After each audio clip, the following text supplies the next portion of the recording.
Good afternoon, ladies and gentlemen. Welcome to today's panel discussion, the last but definitely not the least event on the schedule of this year's MCIT Forum. My name is Davide. I am an MCIT master student, and I will be your host during this panel discussion.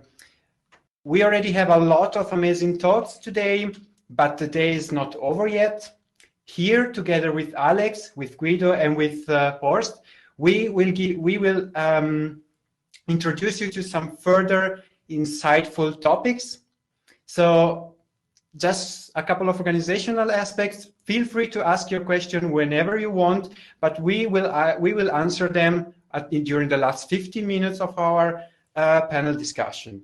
So let me now dive directly into the start. Let me welcome the three speakers here, Alex, Guido, and Horst. Let me quickly introduce them to you. Guido defines himself as a professional futurist.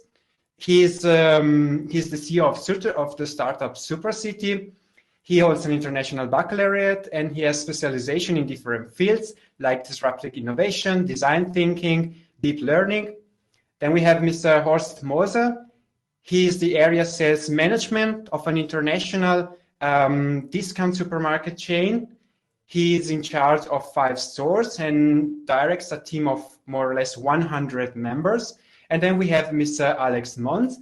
He's a researcher, and he focuses particularly on the effect that technology has on our society. And one particular focus point is the universal basic income.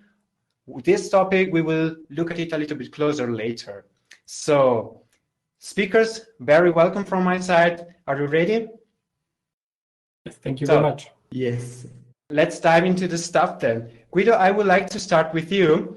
Today, during the day, we heard a lot about digitalization, yes. So could you maybe tell us a little bit what are the new type of organizations that are arising? What impact do they have? And do you think that platforms are somehow changing the game? Yeah, one of the most amazing people of the last century is Henry Ford. And you can say that because thanks to industrialization, he made any car accessible to anybody. And industrialization can make any item accessible to anyone. But items is just a tool to achieve services and experiences. Industrialization can make this path shorter. For example, what is the platform that just clicking a button you can see anything you want? Is Netflix, and it can give you other experiences. So what is instead the services that you have just to click a button to go to point A to point B? It's Uber. In this case, there is a service. So what we are going to see is that there will be 2 kinds of trends. But as Amin Tufani says, the most common outcome is not the average outcome anymore. In fact, we can find 2 kinds of stimuli. The first one is light and constant, like for example, what we see with Facebook, that you can scroll and see many pictures, but you are not so excited. And the second one is really short but high.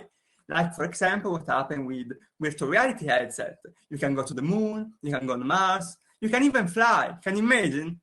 So, talking about platforms, platforms are just virtual space where people exchange their time, their knowledge, and their abilities.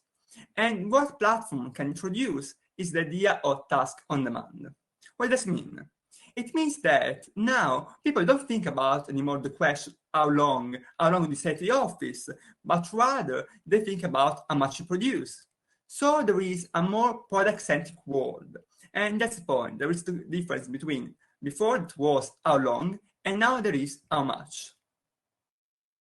Thank you, Guido. That was really interesting. Now, talking about abilities, what will be the skills that will be needed in the future? And talking about skills, what kind of job categories do you think that might be more at risk? Will there be job categories, new job categories that will arise in the future? And what about unqualified crafts? So meaning people that do not hold a degree, will they be more disadvantaged? Okay, so if I think about abilities, I have to think about 3 main points that are really important: creativity, emotional intelligence, and communication, because they won't be mastered by AI systems soon. If I think about creativity, it's not the idea, hey, yeah, I'm creative because I draw something. No, we are not creative this way. But you're creative if you bring value to society. So also today, I could talk about myself as a creative person. Emotional intelligence is even important because in an always changing society, you have to know what positive psychology is. You have to be grittier, you have to be more resilient, because you have to master your emotions. And the last one is communication, and this ability to manage the crowd, to talk about yourself, to talk about your story, and even to talk about the story of a brand. If I think about skills, they don't change, they just are upgraded. Because during the period of Gustave Eiffel, there was what was called engineering architecture. That was a new kind of engineering and architecture that used to apply mathematical formula for buildings. But now they don't exist anymore because an architect should know before building anything if mathematics formula can support it. And it's the same in the future. I see two main trends. The first one is what's called soft skills. They are, for example, creativity, emotional intelligence, communication, also storytelling, the ability to tell the story of a brand, even of yourself, and then future forecasting, the ability to see the future 10 years from now. But after, there is also what's called hard skills, and they are mostly related to exponential markets, like, for example, stem cell, AI, machine learning, deep learning, blockchain. We can also talk about many other fields that are even more important. So to answer the last question, which is about platforms, we have to think that degrees are not important anymore. What does it mean? It means that what Fiverr can teach us is that you don't watch degrees more, but rather you see what other people think about the person that you would like to hire. So there is mostly about the past history that was present, and everything started from a story, from a problem. How can you sue someone for just $5? You can't, and so reviews will be more and more important. Maybe the problem could be, and why do universities are still present? Well, that's a great question, and the answer is that they are present because you can teach, you can learn something without risking any money, and that's the point. Well, that was an insightful point of view, Guido. I thank you. So to sum it up, a very straightforward question: who will be the losers of digitalization? Will there be any losers? So the answer is nobody and everybody.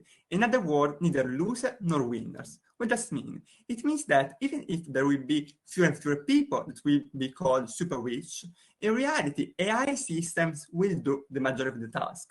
And so people won't even need to work anymore, and by definition, they will be rich.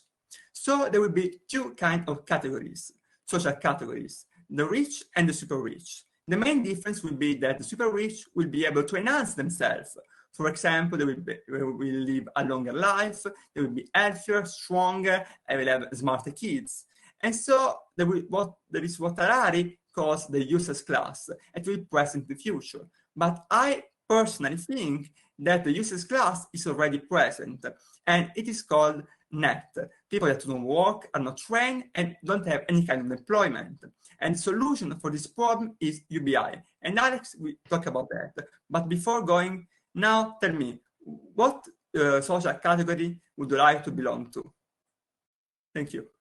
Well, thank you very much, Guido, for your comments, for your thoughts. I would like now to move to Mr. Horst Moser for some